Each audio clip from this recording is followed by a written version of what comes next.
और ये बाहर वो जो है कूड़ा करकट खाते थे ये लोग। एक एक आदमी के पास 10-10, 15-15 किलो मैंने खुद सड़ा गला खाना देखा है, जिसको उसमें झाग निकले होते थे, तो उसको ये खा के अपना जीवन व्यतीत करते हैं। और ज़मीन में सो जाते थे, मिट्टी में, कहीं भी कुछ भी पड़ा हो, कूड़ा करकट है, लैट्रिन बाथरूम पड़े, वहाँ सो जाते थे, फिर उठ के चल देते थे। कभी कुछ लोग ऐसे जो एक ही जगह अपना 5 साल से अपना एक जगह स्थान बना लिया, उसी जगह को इन्होंने अपना घर बना लिया कि यही मेरा घर है। किसी ने कहा है, मंदिर पूजो चाहे तुम, कर लो चारों धाम, बिन मानव सेवा के अधूरे हैं सब काम। अगर आपको इन पंक्तियों का, इन लाइनों का असली मतलब समझना है तो एक बार देवदास जी के आश्रम में आके आप ज़रूर देखिएगा। देवदास जी कितने बेसहारा लोग थे यहाँ पर जिन्हें आपने गले लगाया। स्टार्टिंग में 175 लोग थे हमारे पास में, और जबकि हम तिहाड़ जेल फ्लाईओवर के नीचे थे, छत हमारी फ्लाईओवर थी। और उसके बाद में सरकार ने हमें वहाँ से हटा दिया था, तो ये हमने रेंट पे लिया। यहाँ भी हमारे पास 85 से 90 लोग हो जाते हैं, तो यहाँ से यहाँ बढ़ जाते हैं, तो जगह कम होने की वजह से हम लोग सोनीपत ले जाते हैं। और हमेशा यहाँ 60-65 62 तक ये लोग यहाँ हमेशा रहते हैं। और ये वो लोग हैं जिनको उनको खुद को नहीं पता है कि वो कौन है, और इनको ये भी मालूम नहीं है कि हम इनकी सेवा कर क्यों रहे हैं, हमारा मकसद क्या है इनकी सेवा करने का, कुछ मालूम नहीं है। बस ये है कि ये जिस तरीके से अब आप देख रहे हैं, एक जगह बैठे हैं तो बैठे ही रहते हैं। हम इनको भोजन देंगे तो ये खा लेंगे। कोई मुंह से ये नहीं बोलता हमें भूख लग रही है, कोई मुंह से ये नहीं बोलता कि मुझे नहाना है, कोई मुंह से ये नहीं बोलता कि मुझे कपड़े बदलने हैं, मेरे कपड़े गंदे हो गए हैं। इनको बिल्कुल एक जैसे छोटे बच्चे की तरह इनको रखना पड़ता है।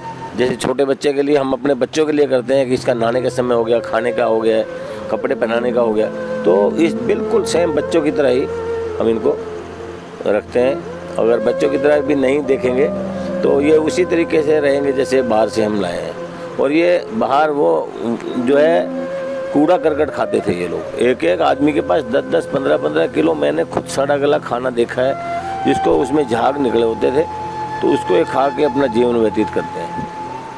और ज़मीन में सो जाते थे, मिट्टी में, कहीं भी कुछ भी पड़ा हो, कूड़ा करकट है, लैट्रिन बाथरूम पड़े, वहाँ सो जाते थे, फिर उठ के चल देते थे। कभी कुछ लोग ऐसे जो एक ही जगह अपना 5 साल से अपना एक जगह स्थान बना लिया, उसी जगह को इन्होंने अपना घर बना लिया कि यही मेरा घर है।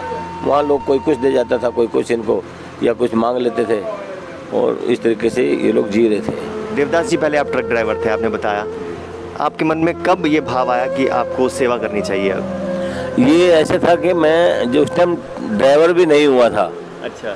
तो मुझे जो ट्रांसपोर्ट थी, एक नार्दन के लिए ट्रांसपोर्ट थी, सरदार जी थे, अवतार सिंह जी, उन्होंने अपने ट्रक पे भेज दिया कि हमारा ड्राइवर कुछ गड़बड़ करता है। और वो पंडित बोलते थे मेरे को, पंडिता कि मेरी गड्डी के नाल जाइए, वो ड्राइवर कुछ गड़बड़ करता है तो उसके बारे में बताना। तो मैं उनके साथ गया था। जब मैं उनके साथ गया तो मैं हाईवे पे देखता था, तो ऐसे लोगों को देख के मैं बड़ा विचलित हो जाता था। वो मेरे को बराबर अपनी गाड़ी के साथ भेजते थे, तो जब मैं इनको देख के विचलित हो जाता था, एकदम देखता था कि ये लोग इस कंडीशन में हैं, इनको कोई खाना नहीं खिलाता। तो मैंने उस टाइम ड्राइवर को ही बोल दिया कि गुरुजी, ये जो लोग हैं इनको कोई खाना नहीं खिलाता है, इनको कोई देखता नहीं है। तो इतना ही मेरा बोलना था कि उसने मेरे को एक पेचकश मार दिया यहाँ पे। तो जब उसने पेचकश मारा, ये निशान है मेरे यहाँ, तो ये सबसे बड़ा, मैं उसको भी सलूट करता हूँ। हो सकता है शायद वो पेचकश नहीं मारता मेरे को, और नहीं मेरे को वो इस बात के ऊपर दंडित करता कि इन लोगों को कोई खाना नहीं खिलाता, तो शायद मैं हो सकता है सेवा ना कर पाता। तो उनका पेचकश मारना, और मेरे को खून एकदम बहुत ज़्यादा खून आया। तो उस टाइम मैंने वचन लिया कि ज़रूर कभी ना कभी इन्हीं के लिए जीऊँगा। और फिर उसने मुझे रास्ते में उतार दिया। रास्ते में जब उतारा तो मुझे 185 किलोमीटर के करीब मुझे चलना पड़ा। फिर मैं महाराष्ट्र में था, और फिर दुलिया से 40 गाँव ऐसे पैदल चला। 3-4 दिन से भूखा हो गया था। तो ट्रेन में जब मुझे पूरी भीख मांगने का मुझे मौका मिला, तो उस टाइम भी मुझे एक बहुत मेरे साथ घटना घटी थी। तो उस टाइम एक बिल्कुल एक युवा थे, 25-30 साल का लड़का होगा रहा होगा, और उस टाइम मैंने उनको कहा कि एक वो पूरी खा रहे थे, एक पूरी दे दो। तो पूरी खाते खाते मैं देख रहा था, दिल कर रहा था छीन के खा लूँ, इतना भूखा था मैं। और जब मैंने उनको कहा एक पूरी दे दो, बड़ा गौर से देखता रहा। फिर एक पूरी उसने दे दी मेरे को अपने खाने में से। वो पूरी खा के मेरा तो काम खराब हुआ सुबह, उसका भी शायद खराब हो गया था। तो वो एक पत्ता और लेने चला गया। उस टाइम चाराने का 25 पैसे का पत्ता मिलता था, तो वो एक और लेने चला गया। मैं अंदर ही अंदर खुश हुआ कि शायद मेरे लिए लाया हुआ। वो ला के फिर मेरे सामने खड़ा होकर खाने लगा। फिर मैंने हिम्मत जुटा के फिर एक पूरी मांग ली। जो उसने गालियाँ दी मुझे, माँ बहन की बहुत गंदी गंदी गालियाँ दी, हरामजादे जवान हैं, ट्रेन में भीख मांगते हैं, ये वो। तो मैं उसको भी सलूट करता हूँ कि शायद वो सहज मुझे पूरी दे देता और गालियाँ ना देता तो शायद मैं यहाँ तक नहीं पहुँचता, इन लोगों के टच तक। तो उन गालियों ने भी मुझे बहुत ज़बरदस्त तैयार किया। और उस टाइम मैंने मेरे अपने मन में जब उन्होंने मुझे कहा कि जवान है, भीख मांग रहा है, कमा नहीं सकता, तो जब मैंने वचन लिया था कि भगवान मुझे इतनी हिम्मत देना, इतनी शक्ति देना कि मैं खूब बना बना के खिलाऊं, तो ये दो घटनाओं ने मुझे यहाँ तक पहुँचाया है। और दोनों लोगों को मैं सलूट करता हूँ, क्योंकि मेरे हिसाब से तो सलूट के लायक है जो मैं इनके लिए तैयार हो गया। अभी ये आंटी मेरे को दिखे हैं, काफ़ी देर से खड़े हैं यहाँ पर। ये कुछ बोलते हैं? ये बोलते सुनती नहीं है, बस इनको ऐसे प्यार चाहिए, छाती को लगा लो तो ये ऐसे, बस ऐसे इनको प्यार चाहिए। कितनी उम्र है इनकी? इनकी है 85 के करीब है। और ये कहाँ से मिले आप? ये उत्तम नगर और नवादा के बीच में थी। बहुत सारा वजन था इनके पास में, कपड़े, कूड़ा, ये वो। तो वो ये अपनी अमानत समझती थी, उनको छोड़ती भी नहीं थी। इनकी आँख नहीं है? हाँ, एक आँख नहीं है, सुनती बोलती नहीं है, और कुछ मालूम नहीं है इनका ये कहाँ से है। और ज़्यादातर वही लोग हैं हमारे पास में जिनको मालूम नहीं है खुद कौन है वो। तो कैसे मैनेज करते हैं आप लोग? किसी तरह की कोई मदद करता है आपको? अभी आप मदद जो जैसे अभी कोरोना के अंदर ये चल रहा है कोविड-19 में, तो बड़ी हमें समस्याएं आई हैं। पूरे देश की समस्या थी, पूरे वर्ल्ड की समस्याएं थी, और उसके अंदर भी हम बहुत हिल चुके थे। लोगों को आना बंद हो गया था, खाने की व्यवस्था डगमगा गई थी। फिर आहिस्ते आहिस्ते सुधार हुआ थोड़ा थोड़ा। अभी तो लोग मदद करते हैं? तो मदद करते हैं, उसी से चलता है। मेरे पास तो कुछ नहीं था, मेरे पास 1,45,000 रुपये थे, और लड़की की शादी के लिए मैंने इकट्ठे किए थे।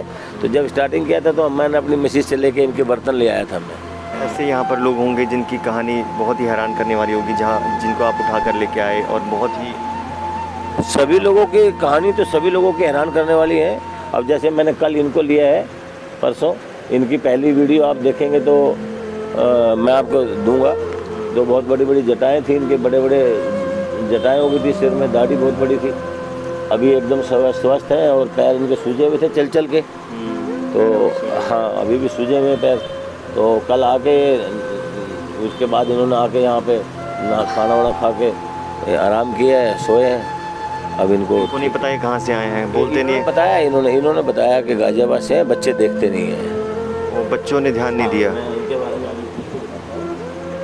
आपने अपना नाम क्या बताया था? केहर दास इन्होंने नाम बताया। तो गाजियाबाद के पास में, गाजियाबाद बताया आपने? हाँ, गाजियाबाद के पास में गांव है। गांव है। तो अभी इन्होंने मुझे बताया कि बच्चे इनकी मदद नहीं करते, बच्चे इनको देखते नहीं हैं, और अभी 85 के करीब इनकी भी उम्र है। और बाबा बच्चे नहीं ध्यान रखते? ध्यान बिल्कुल नहीं रखते। 2 भतीजे हैं, बस अपनी कोई परवाह नहीं करते जी। अभी आपको यहाँ हम लेके आए तो अब कैसा लग रहा है आपको? तो बड़ा अच्छा लग रहा। बड़ा अच्छा लग रहा है। आपने मुझे गोद ले लिया, कैसी समझ लो आप? हैं? आपने ले लिया है, हमने ले लिया, ठीक है। मतलब एक दूसरे के हमारा आप सहयोगी हो चुके हैं। बहुत अच्छा है, बहुत अच्छा है। मैं बहुत खुश हूँ, और आप मेरे पास आए, मुझे सेवा का मौका मिलेगा, आपकी सेवा करूँगा। जब तक आप हैं और मैं हूँ, जब तक मैं हूँ, आपकी सेवा करता ही रहूँगा। देवदास जी बहुत बड़ी हिम्मत का काम कर रहे हैं आप, इन लोगों की सेवा कर रहे हैं। बहुत से लोग ऐसे होते हैं जो बेसहारा लोगों को देखना पसंद नहीं करते हैं। बिल्कुल, ये मैं आप जो सही बोल रहे हैं, मैंने देखा है। ये इन्होंने तो कुछ बता भी दिया है। जो लोग अभी मेरे पास बैठे हैं, जो और सभी लोग हैं, ये नहाते नहीं हैं। जो मान लो 10-10 साल से नहाए नहीं, तो इनके शरीर से, कपड़ों से बदबू आती है, बहुत बुरी हालत हो जाती थी। और उनके अगर ये गलती से किसी के दरवाजे पर बैठ जाएं तो लोग पानी डाल के भगा देते हैं, डंडा मार देते हैं। तो अच्छे लोगों की भी कमी नहीं है, तो खराब लोगों की भी कमी नहीं है। संसार बहुत बड़ा है। जो लोग मुझे देखते हैं, युवा देखते हैं, जो गिने चुने युवा हैं जो इन लोगों के बारे में सोचते हैं, जो यहाँ आते हैं, वो उनकी पूरी ताकत मिलती है मुझे। आते हैं युवा? हाँ, आते हैं। नहीं भी अगर आते हैं, वो मुझे देख भी लेते हैं ना, तो देख के वहाँ से बैठे बैठे सब कुछ करना होता कर देते हैं। अच्छा। तो उनको भी सलूट है, क्योंकि हाँ, क्योंकि वो अलग ही भगवान ने उनको बना के भेजा हुआ है, उनका खून ही अलग है सब। लाल की जगह मैं तो कहता हूँ लाल तो सबका है, पर वो बिल्कुल हटके हैं जो ऐसे लोगों के लिए यहाँ आए हैं। आप आए हैं यहाँ, तो आप भी आए, तो यहाँ आप इनको देख रहे हैं तो आप भी अलग ही हैं। भगवान ने आपको भी, क्योंकि ये सब चीज़ें तो जगह जगह कोई कुछ करता है, कोई कुछ करता है, आप एक अलग चीज़ बना रहे हैं, एक अलग स्टोरी बना रहे हैं, तो ये भी एक अलग है, वो आपको भी भगवान ने अलग ही बना के भेजा हुआ है। तो आप लोगों को कैसे इंस्पायर करेंगे इस वीडियो के जरिए, क्या बोलेंगे कि आगे आके मदद करें, किस तरह से आप लोगों को बोलना चाहेंगे? बस मैं तो यही चाहूँगा कि मैं अभी जितना भी कर रहा हूँ सेवा, और ज़्यादा से ज़्यादा लोग जुड़ेंगे तो इस घर के लोगों को, ये मेरा सपना है, मैं और 15 से 20 साल जीऊँ, और 4 जगह तो हमारा सपना पूरा हो रहा है, दिल्ली में, हरियाणा में, राजस्थान में और गुजरात में। 20 जगह मेरा सपना है कि हिंदुस्तान में 20 जगह ऐसे इन लोगों के लिए घर बने, ताकि इनको छत मिल जाए, ये बगैर छत के ना रहें। क्योंकि मरने के बाद में लावारिस डेड बॉडी को 10 से 15 दिन लगते हैं हमारे यहाँ, एक सरकारी जो है प्रतिक्रिया करने में, उसको पूरा करने में, इसलिए डेड बॉडी 15 से 20 दिन रहती है। और यहाँ हमारे यहाँ डेथ हो जाती है तो हम उसी दिन अंतिम संस्कार कर देते हैं, क्योंकि हमें हमारा घर का परिवार का सदस्य मिल गया, इनको एक घर मिल गया, तो इसलिए मैं चाहता हूँ 20 साल। कोई विजिट करना चाहे आपके आश्रम में, कोई हेल्प करना चाहे तो आप एड्रेस बता दीजिए। हमारे यहाँ का एड्रेस है plot number 1, Hari Vihar, metro pillar number 811, near Dwarka metro station, और द्वारका मोड़ मेट्रो स्टेशन से आगे है मेट्रो पिलर नंबर 811। ये हमारे यहाँ का एड्रेस है, और मेरा नंबर है 9910200632। जो लोग भी देख रहे हैं या देखें और यहाँ आए, इन लोगों को एक बार देखें आके।